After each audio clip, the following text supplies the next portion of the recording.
তারা এখানে জড়ো হয়ে যাও। সবাই শোনো, আমাদের মধ্যে একটা বিমলখোর ঢুকে পড়েছে আর সে আমার বউকে পটাবার তালে আছে। আমার বউ আবার গুটকাখোরদের পছন্দ করে। কোন সারা বিমল খাস? ভালোভাবে বলছি বেরিয়ে আয়, না হলে ধরতে পারলে সালার বিচি কেটে হাতে ধরিয়ে দেব। দে আমার ছুরি, আজ সালার বিচি কেটেই বাড়ি যাবো। হ্যাঁ, বিমলের গন্ধ আসছে। এই তো পেয়ে গেছি। ও বাবা, এ তো রজনীগন্ধা খায়।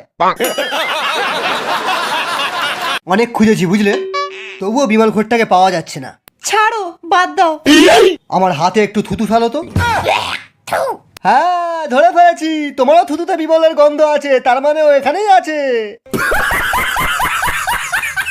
এই শালাই বিমল খোর, তুই শালা কি ভেবেছিলিস 5 টাকার একটা বিমল কিনে জর্দা মিশিয়ে গালে দিয়ে আমার বউকে পটিয়ে নিবি? তোর যদি গালে কোনোদিনও বিমল দেখতে পাই, তাহলে নেক্সট টাইম তোর গালে আঙুলের জায়গায় অন্য কিছু ঢুকিয়ে দেবো।